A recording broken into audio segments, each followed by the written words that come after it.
রাজীব ভাই আমাকে হোস্ট করে দেন।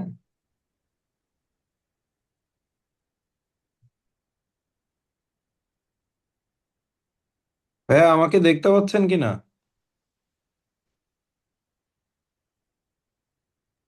জি, দেখা যাচ্ছে। আচ্ছা, মানে স্ক্রিন দেখা যাচ্ছে না, আমাকেও দেখা যাচ্ছে?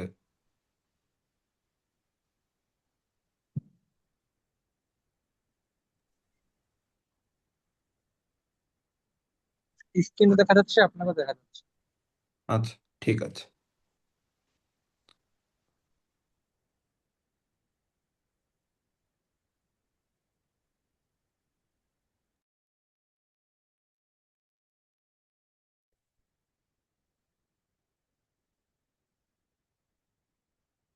হ্যাঁ, দিগন্ত লাইভ হয়েছে। আচ্ছা, আমি শুরু করব। স্ক্রিন শেয়ার কর। হ্যাঁ।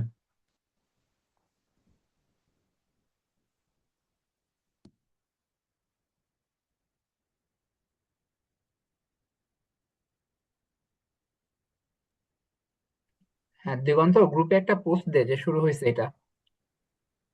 আচ্ছা, ওকে।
ঠিক আছে, আগে আমি স্টার্ট করতাম।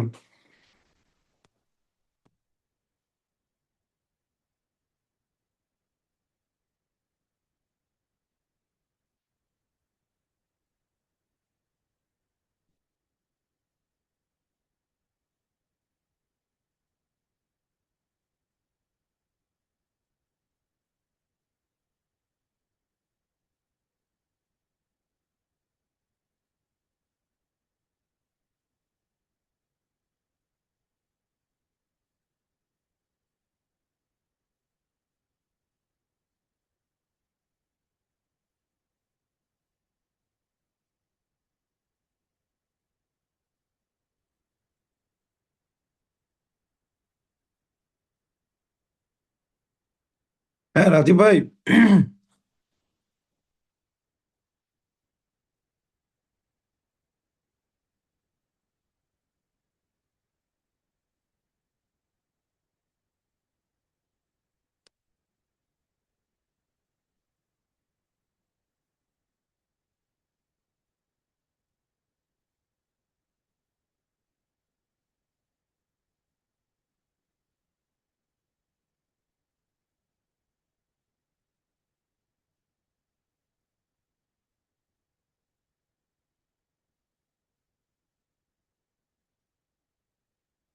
আকিব, আমরা কি স্টার্ট করতে পারি?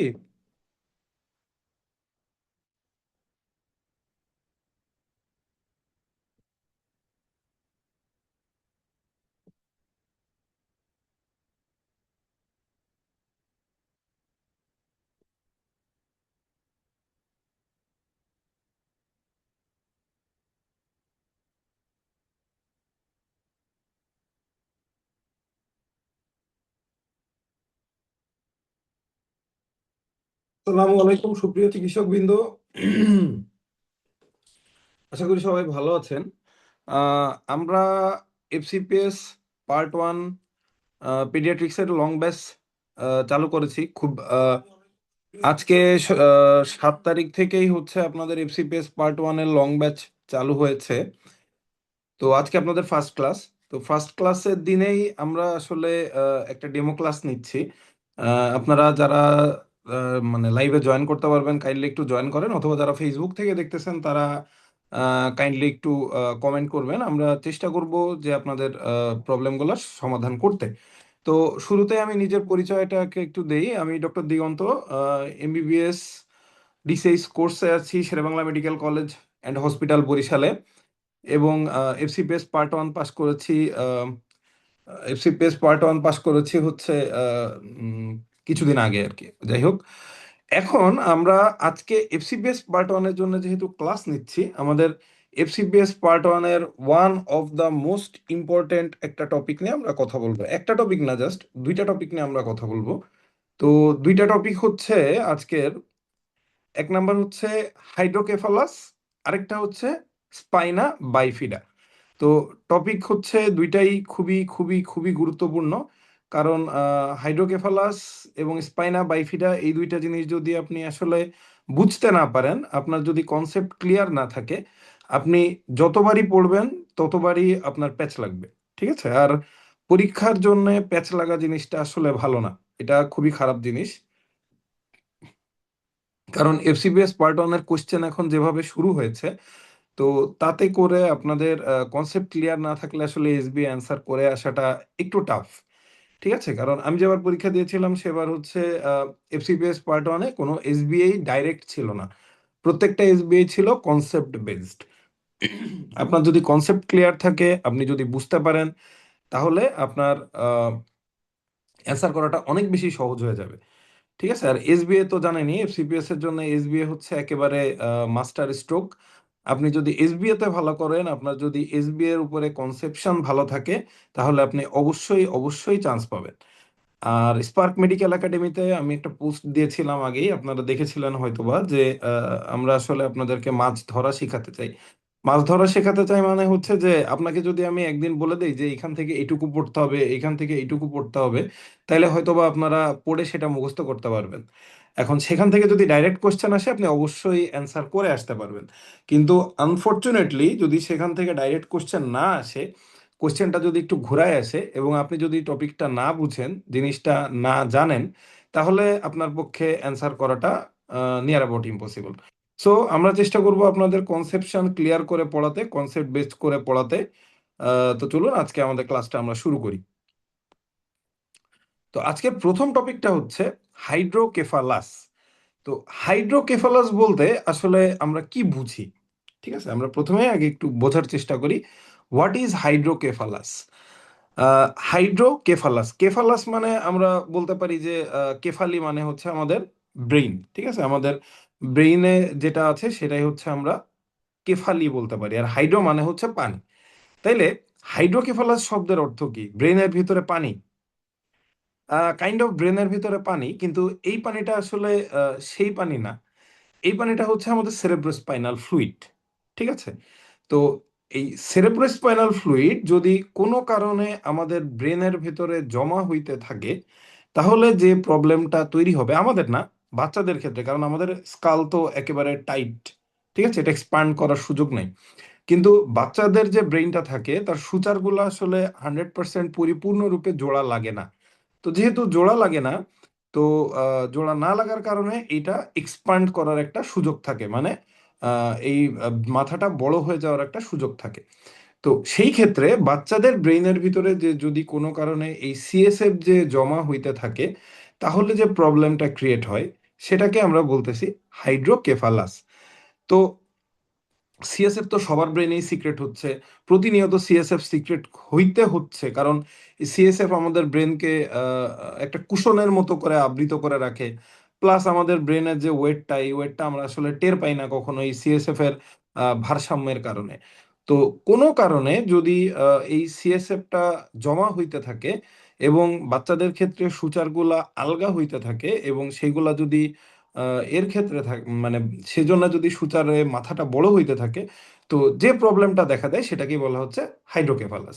তো এই হাইড্রোকেফালাস কি, এই জিনিসটা বুঝতে গেলে আমাদের সবার আগে যে জিনিসটা বুঝতে হবে সেটা হচ্ছে আমাদের সিএসএফ এর পাথওয়েটা আসলে কেমন। পাথওয়ে বলতে সিএসএফ কোথা থেকে তৈরি হচ্ছে, সিএসএফ কোন জায়গা দিয়ে কোন জায়গায় যাচ্ছে, এবং পরবর্তীতে এই সিএসএফটা কিভাবে আবার অ্যাবজর্পশন হয়ে যাচ্ছে। তার মানে আমাদের ব্রেনে যতটুকু সিএসএফ কাজে লাগতেছে প্রতিনিয়ত সেটুকুই তৈরি হচ্ছে এবং পরবর্তীতে সেটা আবার অ্যাবজর্পশন হয়ে যাচ্ছে এবং আবার নতুন করে সিএসএফ তৈরি হচ্ছে। তো আবারও বলতে হচ্ছে যে কোনো কারণে যদি এই সিএসএফ তৈরি হওয়া এবং এই সিএসএফ অ্যাবজর্পশন হওয়া এই দুইটা জিনিসের ভিতরে তালগোল পাকিয়ে যায়, অর্থাৎ সিএসএফ যদি কোনো কারণে প্রোডাকশন বেশি হয় অথবা সিএসএফ যদি ঠিক জায়গা মতো মানে অ্যাবজর্পশনের জায়গা মতো পৌঁছাতে না পারে অথবা সিএসএফ যদি ঠিক মতো অ্যাবজর্পশন না হয়, তাহলে যে কমপ্লিকেশনটা তৈরি হচ্ছে অথবা কমপ্লিকেশনটা সৃষ্টি হচ্ছে সেটাই হচ্ছে হাইড্রোকেফালাস। তো সিএসএফ আসলে কিভাবে তৈরি হয়? তো এই সিএসএফ তৈরির পাথওয়েগুলা আমরা আসলে কয়েকটা স্টেজে বুঝতে চাই, ঠিক আছে, কয়েকটা ভাগে বুঝতে চাই। যেমন প্রথম যেটা দেখতে পাচ্ছেন এই যে এটা হচ্ছে করোয়েড প্লেক্সাস, ঠিক আছে। করোয়েড প্লেক্সাস এটা হচ্ছে কোথায় থাকে? করোয়েড প্লেক্সাস থাকে আমাদের আহ, এক সেকেন্ড, করোয়েড প্লেক্সাসটা থাকে আমাদের ল্যাটারাল ভেন্ট্রিকলে, ঠিক আছে। এটা হচ্ছে আমাদের ল্যাটারাল ভেন্ট্রিকল। এই ল্যাটারাল ভেন্ট্রিকলের করোয়েড প্লেক্সাসে আমাদের সিএসএফ তৈরি হয়। প্রতিনিয়ত নির্দিষ্ট পরিমাণ অ্যামাউন্টের সিএসএফ এই করোয়েড প্লেক্সাসের ল্যাটারাল ভেন্ট্রিকলে তৈরি হচ্ছে। তো এই করোয়েড প্লেক্সাসের ল্যাটারাল ভেন্ট্রিকলে যে সিএসএফটা তৈরি হচ্ছে, তৈরি হওয়ার পরে সে তো নিশ্চয়ই ল্যাটারাল ভেন্ট্রিকলের ভেতরে বসে থাকবে না। ল্যাটারাল ভেন্ট্রিকল থেকে সে কি করবে? সে মুভ করা শুরু করবে। ল্যাটারাল ভেন্ট্রিকল থেকে সে আসবে হচ্ছে থার্ড ভেন্ট্রিকলে। দেখেন এই পাথওয়ের দিকে তাকালে আপনাদের বিষয়টা আরো ক্লিয়ার হবে।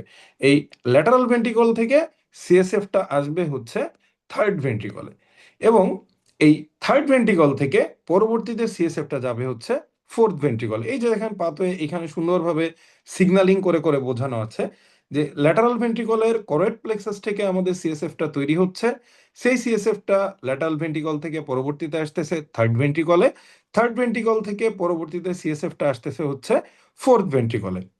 এবার এই ফোর্থ ভেন্ট্রিকল দিয়ে এই সিএসএফটা পরবর্তীতে এই টোটাল জায়গা এই এন্টায়ার পাথওয়েতে সার্কুলেট করতেছে এবং এই যে টোটাল এন্টায়ার জায়গায় সার্কুলেট করার পরে সে হচ্ছে আবার অ্যাবজর্পশন হয়ে যাচ্ছে। তাহলে এইটা ছিল আমাদের নর্মাল সিএসএফ এর পাথওয়ে। এখন ঘটনা হচ্ছে এই সিএসএফটা যে এই বিভিন্ন জায়গায় যাচ্ছে, এটা কি ডাইরেক্ট যাইতে পারতেছে? এটা ডাইরেক্ট যাওয়ার কোনো সুযোগ নাই। কেন সুযোগ নাই? দেখেন আরো কিছু নাম লেখা আছে, যেমন foramen of Monro, aqueduct of Sylvius, choroid plexus, foramen of Luschka, অনেক কিছু লেখা আছে। তো প্রথমে ল্যাটারাল ভেন্ট্রিকল থেকে যখন সিএসএফটা তৈরি হচ্ছে, এই সিএসএফটা থার্ড ভেন্ট্রিকলে যাওয়ার জন্য একটা গর্ত পার করতে হচ্ছে, যে গর্তটার নাম হচ্ছে ফোরামেন অফ মনরো। এর পরবর্তীতে এই থার্ড ভেন্ট্রিকল থেকে যখন ফোর্থ ভেন্ট্রিকলে যাচ্ছে তখন আরেকটা চিকন জায়গা পার করে যেতে হচ্ছে, অর্থাৎ চিকন একটা সরু পথ পার করে যেতে হচ্ছে, যেটার নাম হচ্ছে অ্যাকুইডাক্ট অফ সিলভিয়াস। তাহলে দুইটা পাত হয়ে গেল। 3 নাম্বার যে ব্যাপারটা, এই ফোর্থ ভেন্ট্রিকল থেকে যখন করোয়েড প্লেক্সাস এই ফোর্থ ভেন্ট্রিকল থেকে যখন সে তার অ্যাবজর্পশন এরিয়ায় পৌঁছাচ্ছে তখন আরো দুইটা ছিদ্র পার করে যেতে হচ্ছে, একটা ফোরামেন অফ লুস্কা আর একটা হচ্ছে ফোরামেন অফ ম্যাজেন্টি। তো সিএসএফ পাথওয়ে কোন জায়গা থেকে সিএসএফটা কোন জায়গায় যাচ্ছে এইটা জানাটা যেমন গুরুত্বপূর্ণ, তার থেকেও বেশি গুরুত্বপূর্ণ হচ্ছে যে সিএসএফ কোন জায়গা দিয়ে মানে কোন ছিদ্র দিয়ে আসলে পরবর্তী ধাপে যাচ্ছে। তাহলে আমরা এখানে কয়টা ছিদ্রর নাম দেখলাম?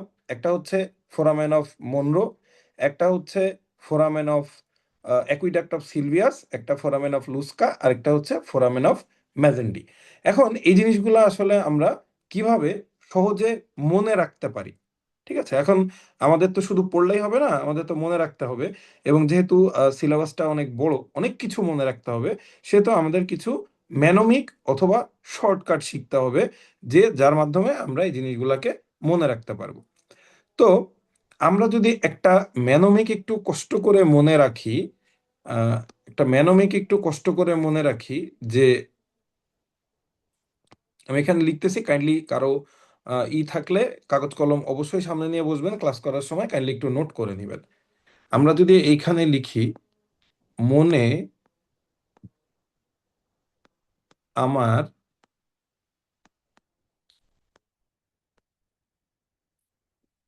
লইট্টা মাছের সুখ।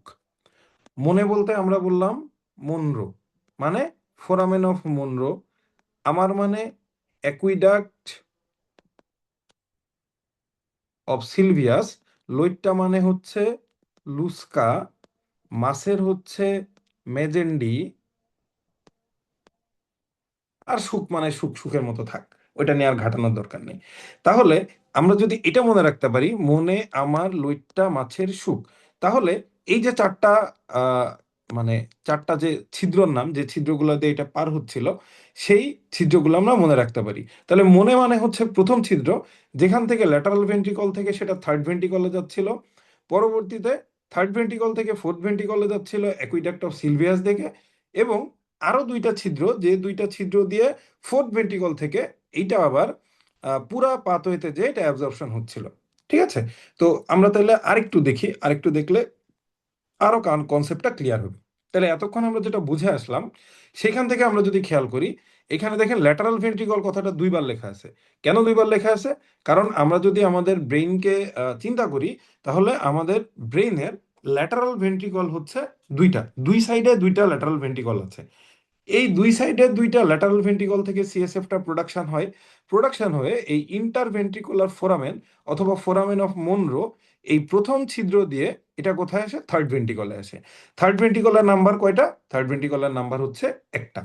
তাহলে ল্যাটারাল ভেন্ট্রিকলের নাম্বার ছিল দুইটা, দুইটা ল্যাটারাল ভেন্ট্রিকলের করেড প্লেক্সাস থেকে কি তৈরি হচ্ছে? সিএসএফ তৈরি হচ্ছে। এই সিএসএফটা ফোরামেন অফ মনরো দিয়ে কোথায় আসতেছে? থার্ড ভেন্ট্রিকলে আসতেছে। আচ্ছা, থার্ড ভেন্ট্রিকল থেকে সিএসএফ কোথায় যাবে? থার্ড ভেন্ট্রিকল থেকে যাবে ফোর্থ ভেন্ট্রিকলে, এবং সেটার সংখ্যাও একটা।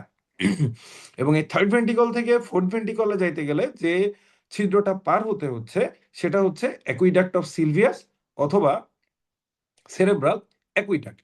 আচ্ছা, এইবার ফোর্থ ভেন্ট্রিকলে সিএসএফ কিন্তু চলে আসছে, এবং আমরা কি বলছি? মনে আমার লইট্টা মাছের সুখ। তার মানে আরো দুইটা আহ, ছিদ্র বাকি আছে। একটা হচ্ছে ফোরামেন অফ লুস্কা, আরেকটা হচ্ছে ফোরামেন অফ ম্যাজেন্ডি। এখন ফোর্থ ভেন্ট্রিকল থেকে মোটামুটি তিনটা ছিদ্র দিয়ে এই সিএসএফটা তার অ্যাবজর্পশনের যে জায়গা, অর্থাৎ সাব অ্যারাকানয়েড স্পেস, সেখানে পৌঁছায়। তো দুই সাইডে দুইটা ফোরামেন অফ লুস্কা দিয়ে সিএসএফটা বের হয়, এবং মাঝখানে যে জায়গাটা থাকে সেটা হচ্ছে ফোরামেন অফ মেজেন্ডি। সেখান থেকে তার অ্যাবজর্পশনের জায়গা সাব অ্যারাকানয়েড স্পেসে পৌঁছায়, এবং এই সাব অ্যারাকানয়েড স্পেসে থাকে অ্যারাকানয়েড ভিলাই। ঠিক আছে, এবং সেই সাব অ্যারাকানয়েড ভিলাইতে এটা হচ্ছে সিএসএফটা অ্যাবজর্পশন হয়। তাহলে আমরা যদি আরেকবার এই চার্টটা দেখি, ফ্লো চার্টটা, যে দুইটা ল্যাটারাল ভেন্ট্রিকল ছিল, দুইটা ল্যাটারাল ভেন্ট্রিকল থেকে ফোরামেন অফ মনরো দিয়ে এটা থার্ড ভেন্ট্রিকলে আসতেছে, থার্ড ভেন্ট্রিকল থেকে একটা ছিদ্র দিয়ে অ্যাকুইডাক্ট অফ সিলভিয়াস দিয়ে এটা ফোর্থ ভেন্ট্রিকলে আসতেছে, ফোর্থ ভেন্ট্রিকল থেকে এটা আবার তিনটা ছিদ্র দিয়ে পার হচ্ছে, তিনটার দুইটা হচ্ছে ফোরামেন অফ লুস্কা, একটা হচ্ছে ফোরামেন অফ ম্যাজেন্ডি। এইটা দিয়ে পার হয়ে সে কোথায় যাচ্ছে? সে যাচ্ছে সাব অ্যারাকনয়েড স্পেসে, এবং সেখানে যে অ্যারাকনয়েড ভিলাই, এই অ্যারাকনয়েড ভিলাইতে যে এই সিএসএফটা অ্যাবজর্পশন হচ্ছে। ঠিক আছে, তো আমরা তাহলে প্রথমে একটা ছবি দেখলাম, এই ছবি দিয়ে আমরা দেখলাম সিএসএফটা কোন দিক দিয়ে কিভাবে যাচ্ছে। তাহলে আরেকবার আমরা চার্টের সাথে একটু মিলাই। আশা করি এরপরে সিএসএফ এর পাথওয়ে নিয়ে আপনাদের কারো কোনো মানে প্রশ্ন বা মনে রাখার দরকার হবে না। আপনারা নিজেরা একবার রিডিং পড়লেই বা একবার দেখলেই এটা পারবেন যে আরে আমি তো এটা পারি। তো প্রথমে আমরা এখানে কি পড়লাম, যে প্রথমে ল্যাটারাল ভেন্ট্রিকুলার করয়েড প্লেক্সাসে এটা তৈরি হচ্ছে। এই করয়েড প্লেক্সাস থেকে দুইটা ফোরামেন অফ মনরো, দুইটা ল্যাটারাল ভেন্ট্রিকল দুই সাইডে আছে, এই দুই সাইডে দুইটা ফোরামেন অফ মনরো দিয়ে যাচ্ছে থার্ড ভেন্ট্রিকলে, থার্ড ভেন্ট্রিকল থেকে এইটা ফোরামেন অ্যাকুইডাক্ট অফ সিলভিয়াস দিয়ে যাচ্ছে ফোর্থ ভেন্ট্রিকলে, ফোর্থ ভেন্ট্রিকল থেকে আবার তিনটা ছিদ্র দিয়ে বেরোচ্ছে, তার ভিতরে ফোরামেন অফ লুস্কা দুই সাইডে দুইটা ছিল আর ফোরামেন অফ ম্যাজেন্ডি ছিল একটা। এই তিনটা ছিদ্র দিয়ে টোটাল সিএসএফ পার হয়ে এই যে সাব অ্যারাকনয়েড স্পেস যেগুলা এইগুলাতে যাচ্ছে, এবং এইখানে যে অ্যারাকনয়েড ভিলাইগুলো ছিল এই অ্যারাকনয়েড ভিলাইতে যে টোটাল সিএসএফটা অ্যাবজর্পশন হয়ে যাচ্ছে। তাহলে আমরা যে জিনিসটা বুঝলাম যে এই সিএসএফটা তৈরি হয়, সিএসএফ তৈরি হয় কয়েকটা ছিদ্রের মধ্য দিয়ে টোটাল যে আপনার অ্যাবজর্পশন হয়। এখানে আরো ডিটেলসে এখানে একই সিএসএফ এর পাতে লেখা আছে, আপনারা চাইলে ভিডিও নিচে কমেন্ট করতে পারেন, আমি এই পিডিএফটা আপনাদের জন্য দিয়ে দিব।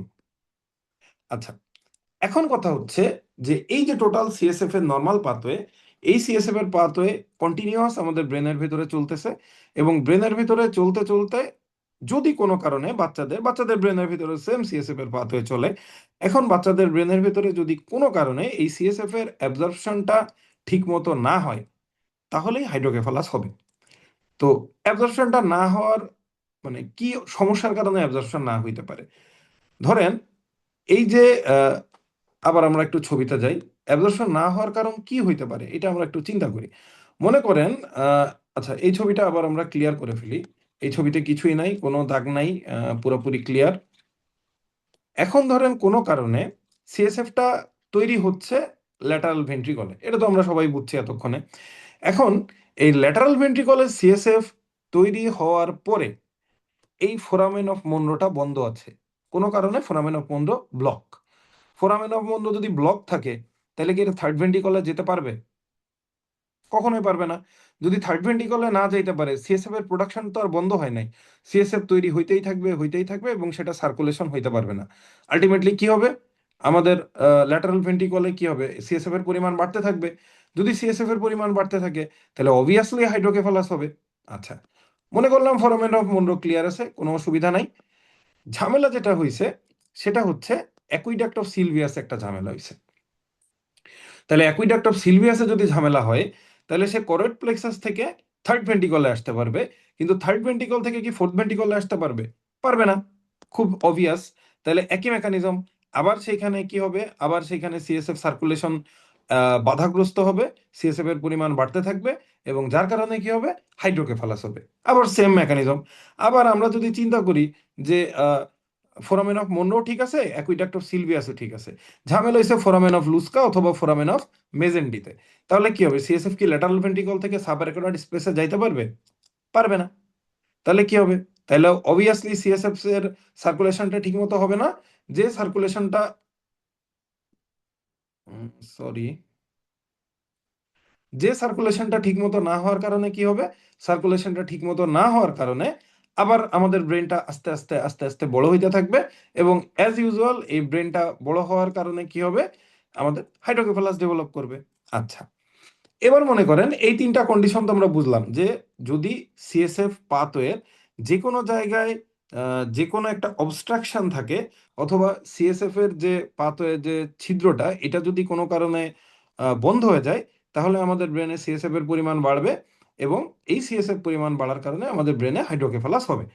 এখন আমরা ধরে নেই আরেকটা সিচুয়েশন, যে সিচুয়েশনে যতগুলা ছিদ্র আছে, মানে এই foramen of Monro this is foramen of Monro this is okay, তারপরে হচ্ছে আপনার aqueduct of Sylvius this is okay, foramen of Luschka okay, foramen of Magendie okay, এই চারটা যে ছিদ্রগুলো ছিল এই চারটা ছিদ্রই ওকে, কোনো ছিদ্রতে কোনো প্রবলেম নাই। কিন্তু এইটা টোটাল সিএসএফটা সার্কুলেট করে যখন সাব অ্যারাকনয়েড স্পেসে পৌঁছাচ্ছে, তখন অ্যারাকনয়েড ভিলাইতে যে কোনো অসুবিধার কারণে এটা অ্যাবজর্পশন হচ্ছে না।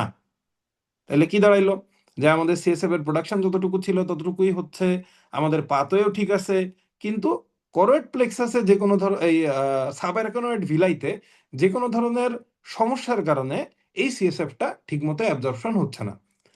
তাইলে যে সিচুয়েশনটা ক্রিয়েট হবে তখন কি হবে, সেই সিএসএফ তো তৈরিও হচ্ছে, সেই সিএসএফ সার্কুলেটও করতেছে, কিন্তু আলটিমেটলি এই সিএসএফটা যে আমাদের ব্রেইনে যে অ্যাবজর্পশনটা হওয়ার কথা ছিল, এই অ্যাবজর্পশনটা হচ্ছে না। So ultimately result same, hydrocephalus হচ্ছে। তাহলে আমি যে এতগুলো কথা বললাম, কেন বললাম, তার পিছনে একটা কারণ আছে। এই যে হাইড্রোকেফালাস, এই হাইড্রোকেফালাসকে আমরা মোটামুটি দুই ভাগে ভাগ করতে পারি। একটা হচ্ছে কমিউনিকেটিং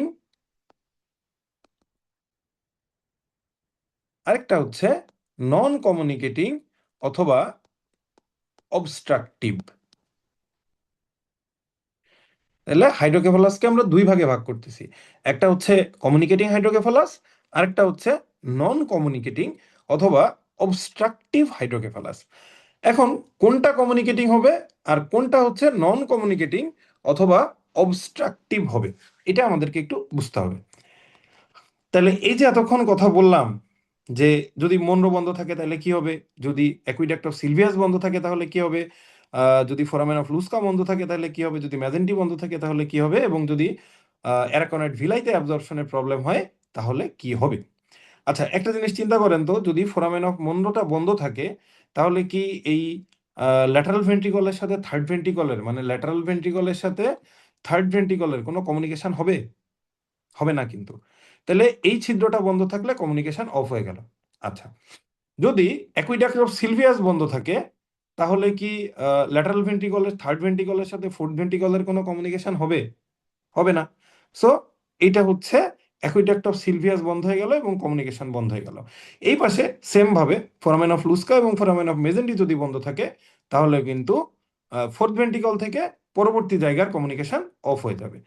তাহলে যে কোনো কারণে এই ছিদ্রগুলো যদি বন্ধ থাকে তাহলে যে ধরনের হাইড্রোকেফালাস তৈরি হবে সেটাকে আমরা বলবো অবস্ট্রাকটিভ অথবা নন কমিউনিকেটিং হাইড্রোকেফালাস। আশা করি আমরা বুঝতে পারছি। এবার ধরেন এই যে একটু আগে যেটা বললাম যে আমাদের এই সেরেব্রা সিএসএফ এর পাথওয়ে যতগুলা ছিদ্র আছে, কোনো ছিদ্রে কোনো অসুবিধা নেই, প্রত্যেকটা ছিদ্র একেবারে 100% ওকে। এখান থেকে সিএসএফ একেবারে ঝড়ের গতিতে সার্কুলেট হচ্ছে হচ্ছে হচ্ছে। কিন্তু কিন্তু কিন্তু সে এই অ্যারাকনয়েড ভিলাইতে যে এইখানে অ্যারাকনয়েড ভিলাইতে যে তার অ্যাবজর্পশন আর হচ্ছে না, তাহলে তো হাইড্রোকেফালাস হবে। কিন্তু সেই হাইড্রোকেফালাস যদি হয় তাহলে কমিউনিকেশনের কি কোনো গ্যাপ আছে? দেখেন ল্যাটারাল ভেন্ট্রিকল থেকে থার্ড ভেন্ট্রিকলে যাচ্ছে, থার্ড ভেন্ট্রিকল থেকে ফোর্থ ভেন্ট্রিকলে যাচ্ছে, সেখান থেকে সাব অ্যারাকনয়েড স্পেসে যাচ্ছে, কিন্তু সাব অ্যারাকনয়েড স্পেসের অ্যারাকনয়েড ভিলায়ের হরতালের কারণে সে যেহেতু বলছে আমি কাজ করব না, তাহলে সিএসএফ অ্যাবজর্পশন হচ্ছে না, সো হাইড্রোকেফালাস ডেভেলপ করতেছে। এখানে কিন্তু কমিউনিকেশনের কোনো গ্যাপ নাই, কমিউনিকেশনটা সুন্দরভাবে হইছে কিন্তু অ্যাবজর্পশন হয় নাই। সো এই যে হাইড্রোকেফালাসটা, এইটাকে তখন আমরা সুন্দরভাবে কি বলতে পারি? তখন আমরা বলতে পারি দিস ইজ কমিউনিকেটিং হাইড্রোকেফালাস। তার মানে কি দাঁড়াইলো, যদি সিএসএফ পাথওয়ের কোথাও কোনো ব্লকেজ থাকে তাহলে যে হাইড্রোকেফালাস, মানে ব্লকেজ থাকলে কি হবে, একটা ভেন্ট্রিকল আরেকটা ভেন্ট্রিকলের সাথে কমিউনিকেট করতে পারবে না। সো এটাকে আমরা বলবো নন কমিউনিকেটিং অথবা অবস্ট্রাকটিভ হাইড্রোকেফালাস। আর এটা যদি কমিউনিকেট করে ফেলে কিন্তু সাব অ্যারাকনয়েড স্পেসে যে অ্যারাকনয়েড ভিলাইতে এটা যদি অ্যাবজর্পশন না হয় তাহলে যে হাইড্রোকেফালাস হবে সেটাকে আমরা বলবো কমিউনিকেটিং হাইড্রোকেফালাস। আর এইটা যদি টোটাল নিজেদের ভিতরে কমিউনিকেট না করতে পারে একটা ভেন্ট্রিকলের সাথে আরেকটা ভেন্ট্রিকল, তখন আমরা তাকে বলবো অবস্ট্রাকটিভ হাইড্রোকেফালাস। ক্লিয়ার?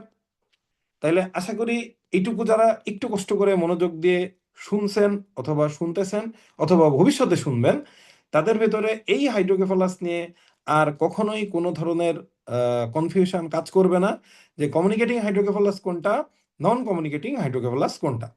ওকে।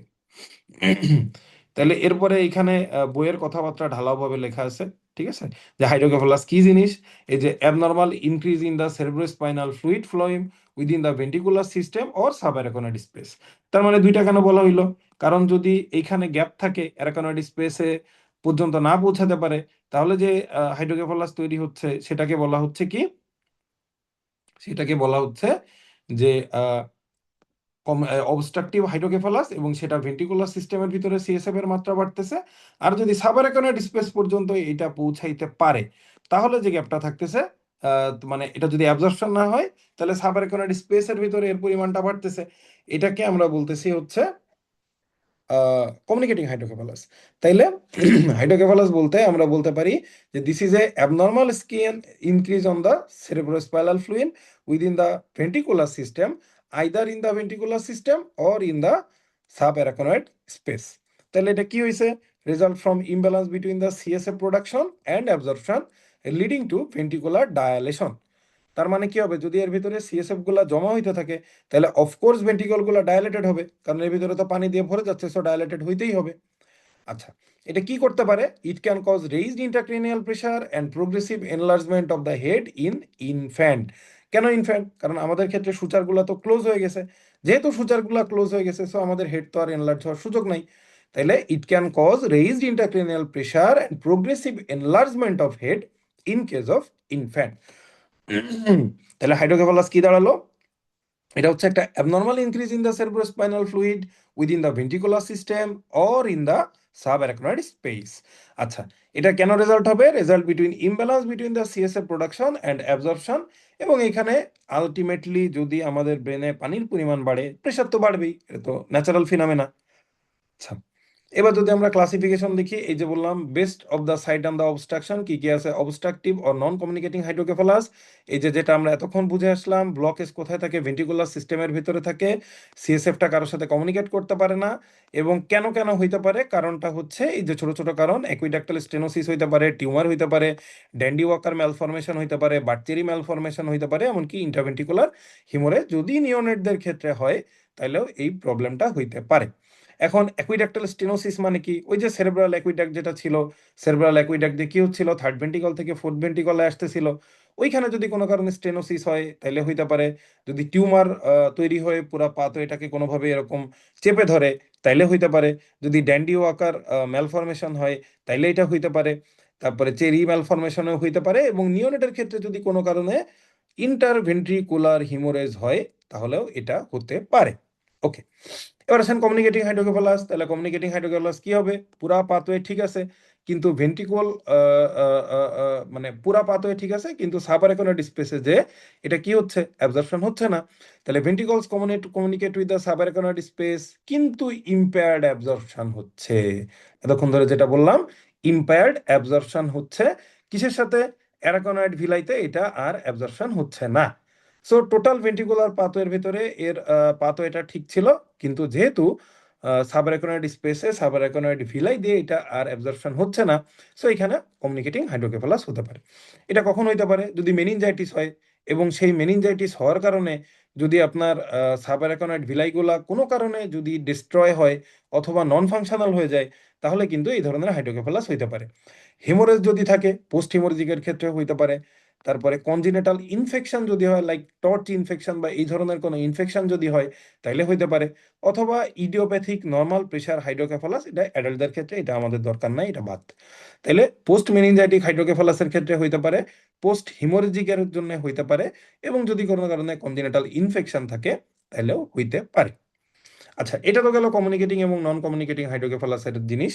এছাড়াও হাইড্রোকেফালাসকে আমরা আরো দুইটা ভাগে ভাগ করতে পারি।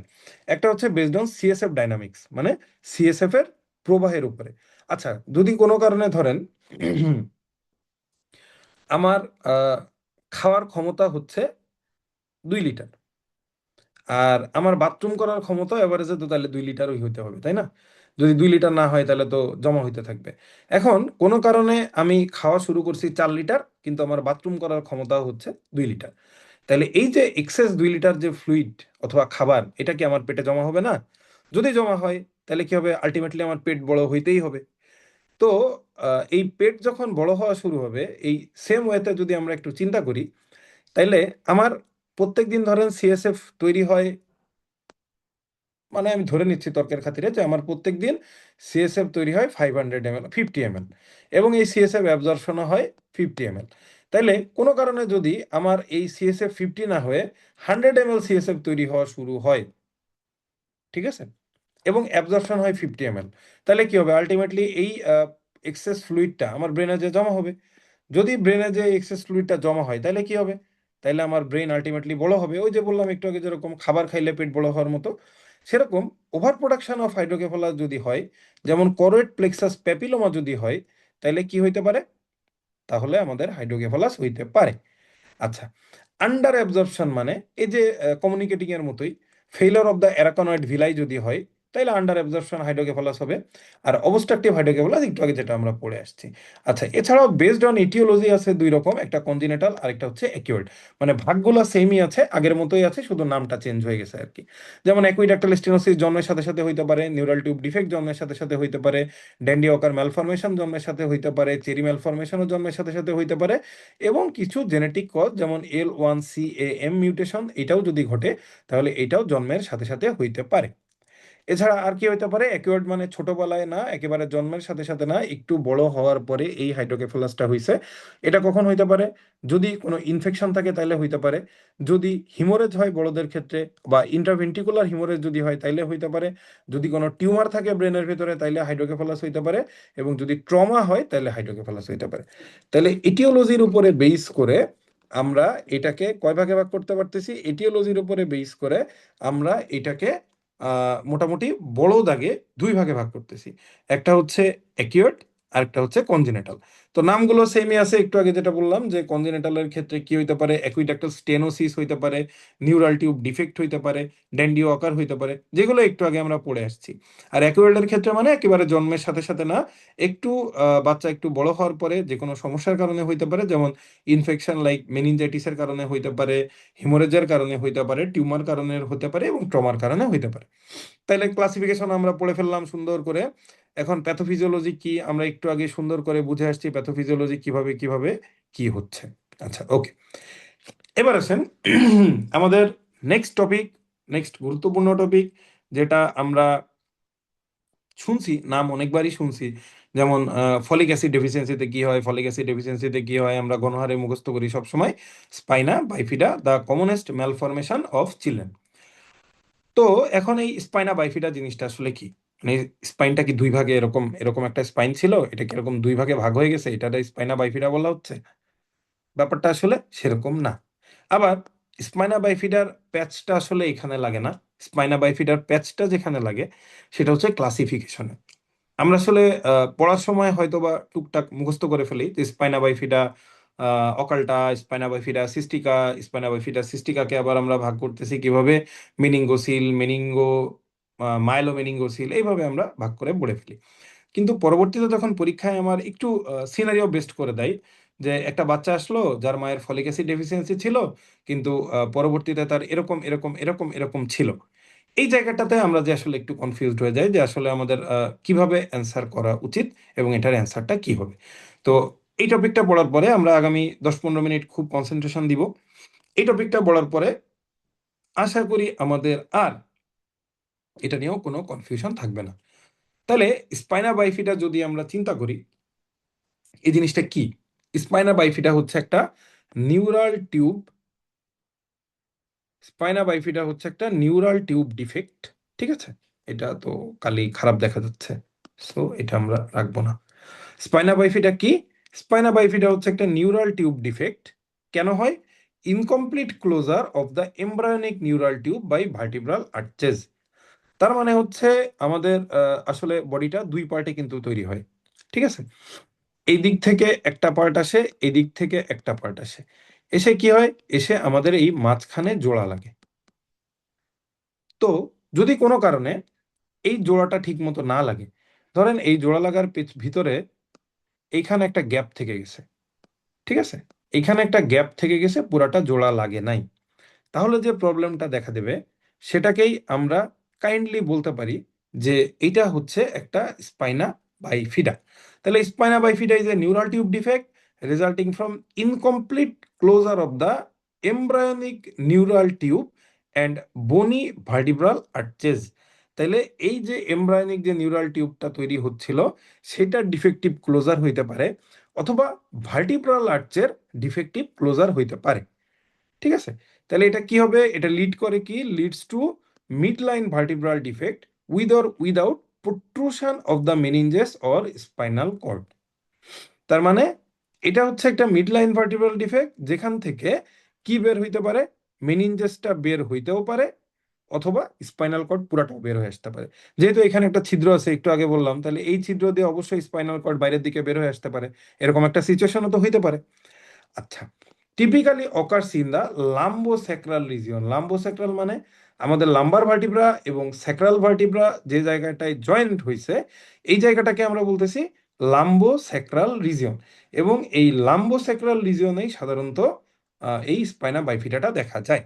তো চলেন, আমাদের সবকিছু পড়ার যে মেইন জিনিস ছবি ছবি ছবি ছবি ছবি, আমরা ছবি দেখবো মনে রাখবো, ছবি দেখবো মনে রাখবো, আমরা টোটাল মুখস্থ করার মানে চেষ্টাই করব না। এটা হচ্ছে কথা, যেগুলা বাধ্য হয়ে মুখস্থ করতে হবে, এটা তো আসলে কিছু করার নাই। কিন্তু মেইন কাজ হচ্ছে আমরা ছবি দেখবো, প্রচুর ছবি দেখবো। ঠিক আছে, অ্যানাটমির মতো আমরা আমাদের পেডিয়াট্রিক্সটাকে পুরো ছবি দেখে মনে রাখবো, আমরা চেষ্টা করব ছবি দেখে দেখে মনে রাখার জন্য। তো আসেন, এই দেখেন প্রথম ছবিটা দেখেন, আমি একটা গোল্লা দিলাম। এই এই জিনিসটা কি স্বাভাবিকভাবে আমাদের থাকার কথা বা আমাদের কারো আছে? আমাদের কারো নাই। এই বাচ্চাটার ক্ষেত্রে এরকম একটা জিনিস তৈরি হয়েছে। এই জিনিসটা কি? এটা হচ্ছে একটা মিড লাইন ডিফেক্ট।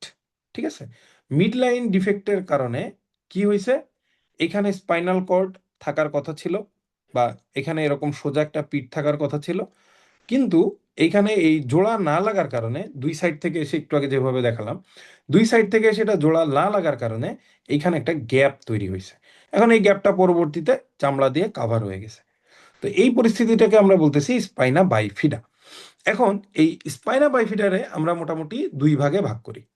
একটা হচ্ছে স্পাইনা বাইফিডা অকাল্টা, আরেকটা হচ্ছে স্পাইনা বাইফিডা সিস্টিকা।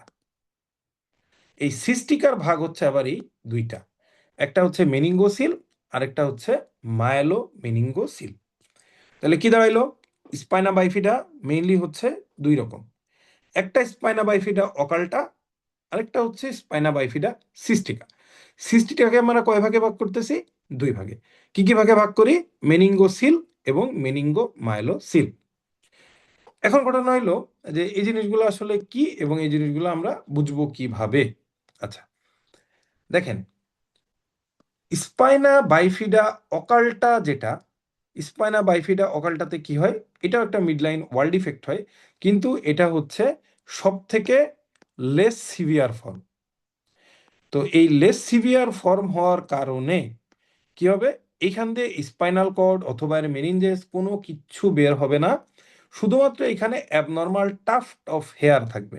এই দেখেন কিছু চুলের মতো জিনিস দেখা যাচ্ছে, অ্যাবনর্মাল টাফট অফ হেয়ার অথবা কিছু অ্যাবনর্মাল টিস্যু থাকতে পারে। তাইলে এটাকে আমরা বলবো স্পাইনা বাইফিডা অকাল্টা। আর স্পাইনা বাইফিডা সিস্টিকা যেটা, সেটার ক্ষেত্রে কি হয়, এই যে জিনিসটা, এই মিডলাইন ওয়াল ডিফেক্ট যেটা, সেই মিডলাইন ওয়াল ডিফেক্টটা হবে। এবং দুইটা ভাগ যেহেতু, মেনিঙ্গোসিল এবং মেনিঙ্গো মায়ালোসিল, তাহলে দুইটা জিনিস নিশ্চয়ই আলাদা, পুরা সেম তো না। আলাদা ব্যাপারটা কি, মেনিঙ্গোসিলের ক্ষেত্রে যে ডিফেক্টটা হয় সেখান থেকে জাস্ট সামান্য একটু মেনিনজেসটা প্রুট্রুশন হয়, কিন্তু এইটা আবার পরবর্তীতে একটা স্কিনের লেয়ার দিয়ে অথবা একটা মেমব্রেন দিয়ে ঢাকা থাকে, এই যে এই ছবির মতো। এটা হচ্ছে মেনিঙ্গোসিল। আর মাইলোমেনিঙ্গোসিল যেটা, সেটার ক্ষেত্রে মেনিনজেস্টও বের হয়, তার সাথে স্পাইনাল কর্ডও বের হয়, মেনিনজেসও বের হয়, স্পাইনাল কর্ডও বের হয়, এবং এই দুইটা একসাথে বের হওয়ার কারণে ডাইরেক্ট একেবারে অ্যামনিওটিক ফ্লুইড থাকে তো এইখানে বাইরের দিকে, এই অ্যামনিওটিক ফ্লুইডের সাথে আবার এর কানেকশন আছে, এটা আমরা একটু পরে বুঝি। এবং এইখানে মোটামুটি কোনো স্কিনের কোনো লেয়ার থাকে না, নো স্কিন লেয়ার। তাইলে পার্থক্য কি হইলো? এক নাম্বার, স্পাইনা বাইফিডা অকাল্টা যেটা, এটা হচ্ছে সব থেকে লেস সিভিয়ার ফর্ম, এখানে কি হয়, অ্যাবনর্মাল টাফট অফ হেয়ার থাকে। তাহলে কোনো কারণে যদি আপনার পরীক্ষায় একটা কোশ্চেন চলে আসে যে you got a baby whose mother didn't take folic acid sufficiently and afterwards the baby got a midline neural tube defect and you see a tuft of collection of hairs, what may be your diagnosis? তো আপনি যেহেতু এটা বুঝেন এখন, so আপনি চোখ বন্ধ করে বলতে পারেন দিস ইজ স্পাইনা বাইফিডা অকাল্টা। আবার যদি বলা হয় যে স্পাইনা বাইফিডা সিস্টিকার ক্ষেত্রে যদি কোশ্চেন আসে যে you got a baby whose mother didn't take folic acid sufficiently, so as a result the baby got a defect and there is protrusion of meninges with the spinal cord, what is your diagnosis? অবশ্যই মাইলোমেনিঙ্গোসিল। ঠিক আছে, আর যদি শুধুমাত্র বলে meninges বের হইছে, তাইলে সেটা হচ্ছে মেনিঙ্গোসিল। তাইলে স্পাইনা বাইফিডা অকালটাতে কি বের হবে? কিছুই বের হবে না। মেনিঙ্গোসিলের ক্ষেত্রে কি হবে? মেনিনজেস বের হবে। আর মাইলোমেনিঙ্গোসিলের ক্ষেত্রে কি হবে? মেনিনজেস বের হবে, তার সাথে কি বের হবে? তার সাথে বের হবে হচ্ছে স্পাইনাল কর্ড। ব্যাস, এই হলো আমাদের কনসেপচুয়াল পড়াশোনা। এইটুকু মনে রাখলে এই তিনটা জিনিস আপনার আর কখনোই ভুল হবে না, এবং যত ধরনের ক্লিনিক্যাল কোশ্চেনে আসুক আমি অ্যাসিওরিটি দিব আপনি অ্যান্সার করে আসতে পারবেন। ওকে, তো আমরা যাই ক্লাসিফিকেশনের ক্ষেত্রে, যেটা আমরা মাত্র পড়ে আসলাম, স্পাইনা বাইফিডা অকাল্টা। এটা কি? এটা হচ্ছে মাইল্ডেস্ট ফর্ম অথবা লেস সিভিয়ার ফর্ম। এবার অনলি ভার্টিব্রাল আর্চ ফেইল হয়, ইউজুয়ালি অ্যাসিমটোমেটিক থাকে। স্কিনের ক্ষেত্রে কি থাকতে পারে? টাফট অফ হেয়ার, যেটা আমি বলতেছিলাম, ডার্মাল সাইনাস থাকতে পারে, হেমেনজিওমা থাকতে পারে, লাইপোমা থাকতে পারে, এমনকি নানান ধরনের ডিম্পল, যেটা দেখলাম ডিম্পল থাকতে পারে। এবার আসেন স্পাইনা বাইফিডা সিস্টিকা। সিস্টিকাকে আমরা কিভাবে ভাগ করছি? দুই ভাগে ভাগ করছি, একটা হচ্ছে মেনিঙ্গোসিল আর একটা হচ্ছে মাইলো মেনিঙ্গোসিল অথবা মেনিঙ্গো মাইলোসিল, দুইটাই কারেক্ট, বোথ আর কারেক্ট। তো এখানে কি হবে? এই যে আমরা পড়ে আসছি মেনিনজেসটাই শুধুমাত্র বেরোবে মেনিঙ্গোসিলের ক্ষেত্রে, এবং এটা স্যাকের ভিতরে সিএসএফ থাকবে, কোনো নিউরাল টিস্যু থাকবে না, এবং নিউরোলজিক্যাল ডেফিসিটগুলো যেগুলো থাকবে সেগুলো খুবই স্বল্প, সামান্য একটু থাকার মতো থাকবে আর কি। তাহলে কি হলো? মেনিঙ্গোসিলে কি হবে? শুধুমাত্র মেনিনজেস বেরোবে, এবং এখানে স্পাইনাল ডিফেক্ট অনেক কম থাকবে। আর মাইলোমেনিঙ্গোসিল যেটা, এটা হচ্ছে মোস্ট কমন সিভিয়ার ফর্ম। এখানে মেনিনজেসও বেরোবে, স্পাইনাল কর্ডও বেরোবে, আমি একটা জিনিস বাদ দিয়ে গেছি, নার্ভ রুটও বের হয়ে আসবে। মানে একেবারে মোস্ট সিভিয়ার ফর্মের ক্ষেত্রে আপনার স্পাইনাল কর্ডে যত কিছু ছিল সবকিছু এখানে বের হয়ে আসতেছে। তাহলে this is the most common and most severe form. একটা জিনিস আপনাদের মনে রাখতে হবে, সেটা হচ্ছে যদি পরীক্ষায় আসে হোয়াট ইজ দ্য, যেহেতু আপনাদের এসবিএ এফসিপিএস মানেই হচ্ছে এসবিএ, যদি আপনাদের এসবিএ রিলেটেড কোনো কিছু আসে তাহলে অবশ্যই আপনাদের এটা মনে রাখতে হবে, it is the most common form. ঠিক আছে? স্পাইনা বাইফিডার কমনেস্ট ফর্ম ইজ মাইলো মেনিঙ্গোসিল অথবা মেনিঙ্গো মাইলোসিল, এটা অবশ্যই মনে রাখতে হবে। তাহলে কি বললাম? স্পাইনা বাইফিডার most common form is meningocele অথবা মেনিঙ্গো মাইলোসিল। এইটা অবশ্যই এসবিএ পরীক্ষায় আসার মতো, এসবিএতে আসতে পারে, সো এটা আপনাদের মনে রাখতে হবে। আচ্ছা, এবং এটা কিন্তু সব থেকে সিভিয়ার, মানে সব থেকে খারাপ। এই ধরনের কোনো অসুবিধা যদি তৈরি হয় তাহলে সেই ক্ষেত্রে বাচ্চা বেশি বছর সার্ভাইভ করে না। ঠিক আছে? এদের কি হইতে পারে? এদের নানান ধরনের সমস্যা থাকবে। ঠিক আছে? এক্সপোজ নিউরাল টিস্যু আসবে, অ্যাসোসিয়েটেড হাইড্রোকেফালাস হইতে পারে, লোয়ার লিম্ব প্যারালাইসিস থাকতে পারে, ব্লাডার বল ডিসফাংশন থাকতে পারে, ইভেন হাত পায়ের অর্থোপেডিক্স ম্যালফরমেশনও থাকতে পারে। তাহলে কতগুলো অসুবিধা। তাহলে প্রথমে যেটা ছিল, ওইখানে কি থাকে? অ্যাবনর্মাল টাফট অফ হেয়ার থাকে এবং কোনো নিউরোলজিক্যাল অ্যাবনর্মালিটি থাকে না। পরে মেনিঙ্গোসিলের ক্ষেত্রে শুধুমাত্র মেনিনজেস বেরোয় এবং এইখানে নিউরোলজিক্যাল অ্যাবনর্মালিটি থাকে, কিন্তু সেটা খুব কম। আর সব থেকে মোস্ট কমন এবং মোস্ট সিরিয়াস যেটা, সেটা হচ্ছে মাইলোমেনিঙ্গোসিল, এবং এই ক্ষেত্রে মোস্ট কমন এবং মোস্ট সিরিয়াস হচ্ছে মাইলোমেনিঙ্গোসিল, এবং এই ক্ষেত্রে সব থেকে বেশি অ্যাবনর্মালিটি থাকে, এবং মানে ব্যাপারটা এরকম হয়েছে যে সবচেয়ে খারাপ জিনিসটাই সব থেকে বেশি পরিমাণে হয় আর কি। ঠিক আছে? সব থেকে খারাপ জিনিসটাই সব থেকে বেশি পরিমাণে হয়েছে। তাহলে this is the most severe and most common form. আরেকটা আছে মাইলোকায়াসিস অথবা রেকিস রেকিসকিয়াসিস। মাইলোকায়াসিস অথবা রেকিসকিয়াসিস, এটা এত ইম্পর্টেন্ট না, এটাও most severe. Completely open neural plate, এই ধরনের বাচ্চা সাধারণত বাঁচে না, নন ফেটাল, এবং এই ক্লাসিফিকেশনটা সাধারণত আবিদ স্যারের বইতেও নাই, কোথাও নাই। সো আমি একটু আনছি আর কি, মানে এটা পড়ার দরকার নেই, পড়লে জাস্ট জেনে রাখতে পারেন যে মাইলোকিয়াসিস হচ্ছে মোস্ট সিভিয়ার একটা ফর্ম, এবং এটা কমপ্লিটলি ওপেন নিউরাল টিউব থাকে, এবং এই ক্ষেত্রে বাচ্চা বাঁচে না, দিস ইজ অফেন ফাটাল। শেষ। এবার আসেন মেকানিজম আর প্যাথোজেনেসিস কি। আমরা তো জানি যে মোস্ট কমন কজ হচ্ছে কি? মোস্ট কমন কজ হইল ভিটামিন বি, ফলিক অ্যাসিড বাচ্চার মা যদি না খায় তাহলে এই ধরনের সমস্যা হইতে পারে। আচ্ছা, এই মেকানিজমে কি কি থাকতে পারে? 22 থেকে 28 দিন অব দ্য এমব্রায়োনিক লাইফের ভিতরে ঘটনাটা ঘটতে পারে। পোস্টেরিয়র নিউরোপোর ক্লোজার, যেটা আমরা একটু আগে বুঝে আসছি, সেটার জন্য হবে। কিছু জেনেটিক ফ্যাক্টর কাজ করে, যেমন MTHFR, এটা একটা জিন, মনে রাখার দরকার নেই, এমনি বললাম, এগুলো মনে রাখতে গেলে কিছুই পরে পড়তে পারবেন না। আরেকটা হচ্ছে ফ্যামিলি হিস্ট্রি যদি থাকে তাইলেও বাচ্চার মানে আপনার এই স্পাইনা বাইফিটা হইতে পারে।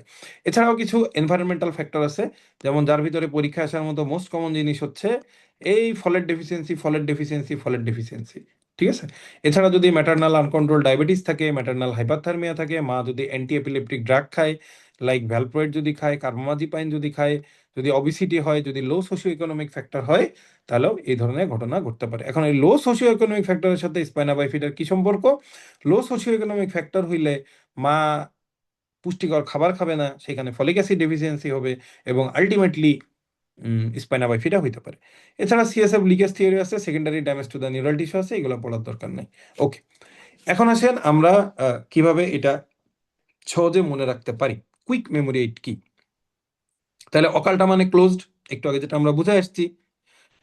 মেনিঙ্গোসিল মানে শুধু মেনিনজেস, মাইলোমেনিঙ্গোসিল মানে মেনিনজেস, কর্ড, আর ওই যে মাইলোকায়াসিস যেটা অথবা স্পাইনোরাকিওকায়াসিস যেটা, ওটা হচ্ছে ওপেন কর্ড, ওটা দরকার নাই, বললাম তো এই চলে আসছে যখন এটা বাদ।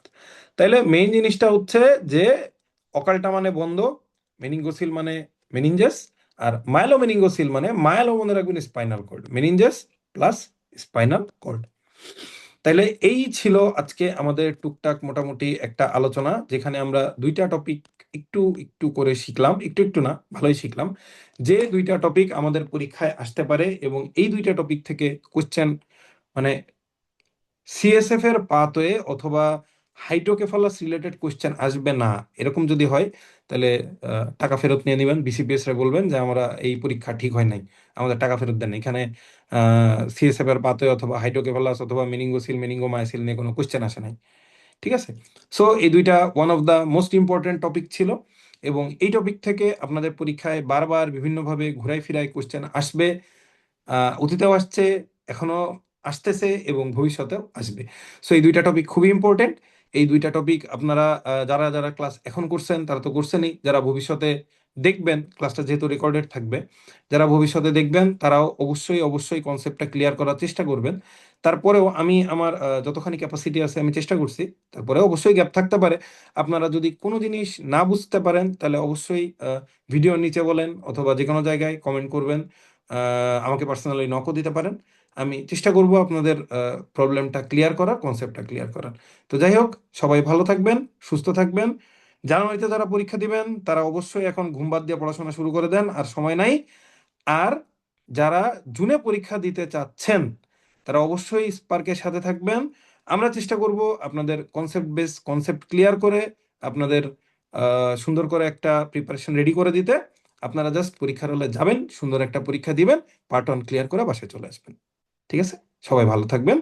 দেখা হবে স্পার্ক মেডিকেল একাডেমির পিডিয়াট্রিক্সের যে কোনো একটা ক্লাসে।